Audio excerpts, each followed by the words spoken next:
Good afternoon, everyone. I wanted to provide you with a second update on the economic stimulus bill that is being floated out right now. We still have not received all the details that was promised from the Senate today.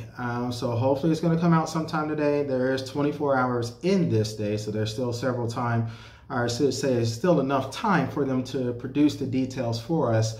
But I do want to share with you what I do know right now and some of the things that Steve Mnuchin has said regarding the bill, regarding the payment amount, the direct payments that will be going to the same people that received them last time. That's kind of what he mentioned in an article in Business Insider recently.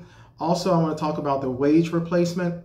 70% of the unemployment is kind of where that's teetering at right now. Also, there's other stuff coming out about the individual bills. As I mentioned earlier, it's going to be bifurcated. There's going to be several bills that are going to be attached to whatever the package is.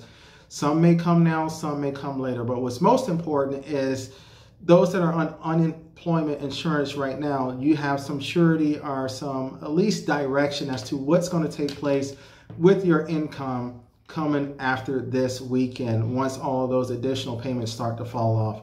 So stay tuned. I'm going to play the video from you from Secretary Steve Mnuchin's interview this morning with CNBC. And I'm going to give you some of my personal thoughts and how I feel about some of the things that they're really pushing into this next stimulus bill and how I feel is really not going to be beneficial for many individuals, but more so just businesses. Stay tuned. We're going to talk about all of that next.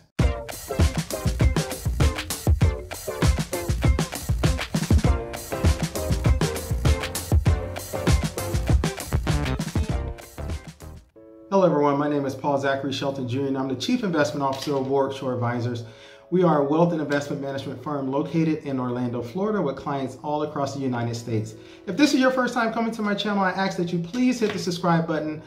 Please ring the bell so that you get an update each time I upload a new video. And lastly, please like and share this video to help me increase the financial literacy of our globe. So let's go ahead and jump right into it today. I'm going to play the video for you right now of the interview this morning with Secretary Steve Mnuchin.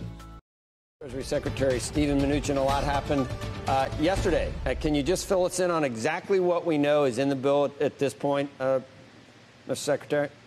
Good. Well, good morning, and it's good to be with you. Let me just be clear on the president's priority in the bill. And as you know, this is a negotiation, so we need both Republicans and Democrats' support. But we are on the same page with the Republicans. We've had very good meetings over the last few days. The president's priority is about kids and jobs. We need to be able to get kids back to school safely. The Democrats had $100 billion in their HEROES Act. We've increased that to $105 billion. Some of that money will be dependent on schools reopening and money used so that it can safely reopen. If schools and jobs are going to open, we need to make sure we don't have frivolous lawsuits. And I think, as you know, we have the enhanced unemployment insurance that's expiring next week. So that's a priority. We need to respond to that.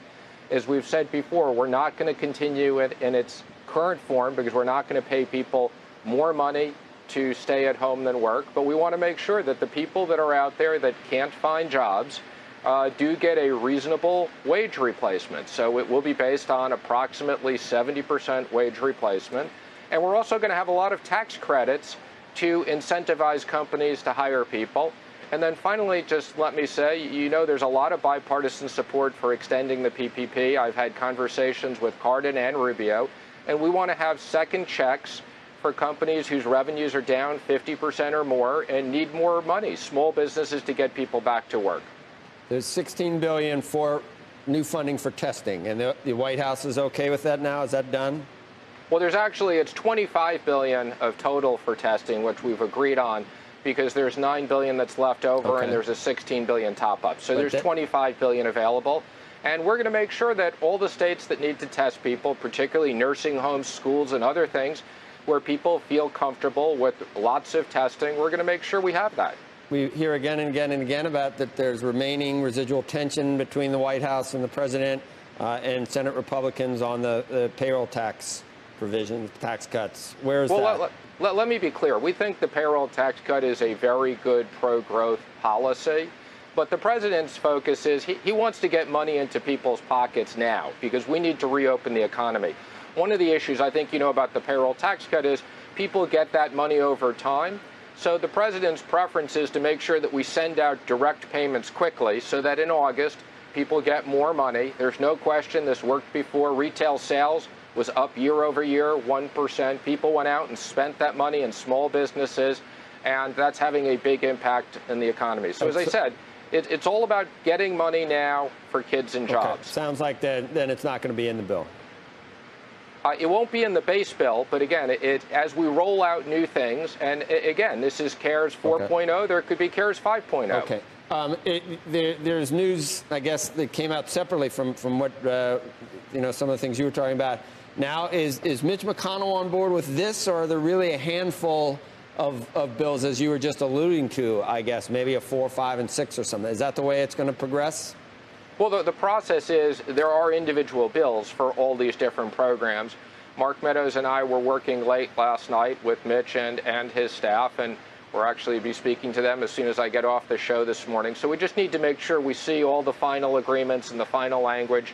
Mark and I met with the appropriators last night and reached an agreement on the appropriators numbers. But as you know, there's a lot of text that goes back and forth. So let's go ahead and recap some of the things that he said from that interview. So essentially, like I said before, there's going to be many bills that are going to come out, many proposals, and more than likely from the signaling that was provided from this interview and other things that he said throughout the day today, there could be more bills. As you mentioned, he said CARES Act 4.0, there could be a CARES Act 5, there could be more and more. So very possible that if everything isn't taken care of right now, that there will be more to come later in the future.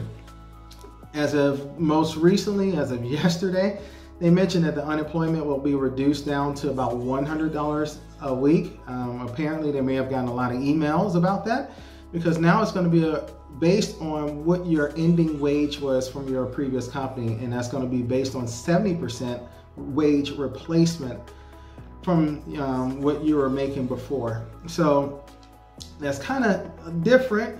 It's better, more than likely much better than the $100, but it is different. There is some camp and some arguments and beliefs in different camps that say that that is not good enough, or that won't be sufficient to help with the things that's going on right now. Essentially, this is acting like a disability income 2.0, where disability income, you typically get maybe 40 to 60% of your wage replacement, and this is giving you 70%, so it's a little bit better than that, but still it places a lot of people in a very difficult situation, especially when we're seeing more and more cases of the coronavirus come to pass. And on top of that, we have schools that are struggling, parents that are grappling with the decision as to whether to send their kids back to school face-to-face, or if they're going to do a virtual option.